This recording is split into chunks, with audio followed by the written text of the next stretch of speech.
Hi. ஆக்சுவலாக இந்த video எதை பற்றி பேசணும்னு நினைக்கிறேன்னா, ஒரு மக்களுக்கு இருக்கிற ஒரு பெரிய டவுட் என்னன்னு பார்த்தீங்கன்னா, கடவுள் இருக்காரா இல்லையான்ற ஒரு கருத்து வந்து உலகம் ஃபுல்லாகவே பரவலாக இருக்கக்கூடிய ஒரு விஷயம். இந்த கருத்தில் வந்து ஒவ்வொருத்தருக்கும் ஒவ்வொரு உடன்பாடு இருக்கும். அதில் வந்து நான் வந்து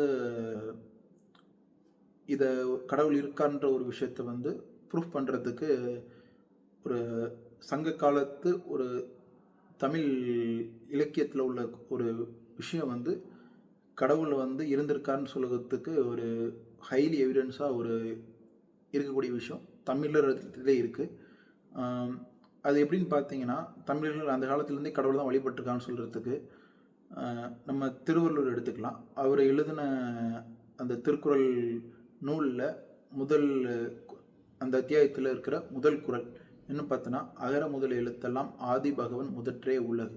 ஸோ இது எதை மீன் பண்ணுதுன்னா, கடவுளுக்கு தான் எல்லாம் சொந்தம் அப்படின்ற ஒரு விஷயத்த அதை மீன் பண்ணுறாரு. அதனால் ஆதி காலத்தில் அந்த ஒரு ஒரு 2,000-3,000-4,000 வருஷத்துக்கு முன்னாடி இருந்த ஒரு திருவள்ளுவர் என்ன சொல்கிறாருன்னா, கடவுள் இருந்திருக்காருன்றதை அவ்வளோ அழகாக மென்ஷன் பண்ணி அவர் குரலில் இது பண்ணியிருக்காரு. அதாவது பகவான் சொல்கிறதுக்கு பொருள் என்னன்னு பார்த்தா கடவுள் தான் சொல்கிறது பொருள். அதே இது நீங்கள் இங்கிலீஷில் சொல்லணுன்னா அது காட்னு சொல்லலாம். இதே இது அரபு சொன்னால் அல்லான்னு சொல்லலாம். ஸோ இந்த அதே இப்போ தமிழில் இன்னொரு மொழியில் பேசணும்னா கர்த்தர்னு சொல்லுவாங்க. தமிழ்லேயே அதுக்கு இன்னொரு மீனிங் எப்படின்னு சொல்லுவாங்கன்னா கர்த்தர்னு சொல்லக்கூடிய இதெல்லாம் இருக்குது. ஸோ இப்படி தான் அந்த மீனிங்ஸ் தான் எப்படி சொல்கிறது, ஒரு லாங்குவேஜை பொறுத்து அது மாறப்பட்டிருக்க தவிர கடவுள்னு சொல்லக்கூடிய பர்சன் வந்து கடவுள்ன்றது இருக்காருன்னு கேட்டால் 100% இருக்கார். ஸோ சில பேருக்கு அந்த மாற்று கருத்து இருந்துருக்கலாம், கடவுள் இருந்திருக்காரா இல்லையான்றதில் ஒரு சின்ன கன்ஃபியூஷன் இருக்கலாம்.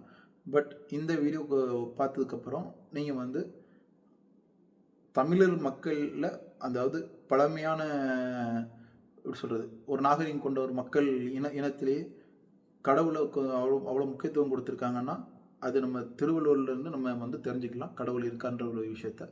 ஸோ உங்களுக்கு யாருக்காவது இந்த இந்த வீடியோவை வந்து ஷேர் பண்ண தோணுச்சுன்னா, அவங்களுக்கும் இந்த கன்ஃபியூஷன் இருந்துச்சுன்னா நீங்களும் இந்த வீடியோ பார்த்து நீங்கள் தெளிவாகிக்கலான்றது என்னோடய கருத்து. அதுக்காக இந்த வீடியோ நான் பதிவிடுறேன்.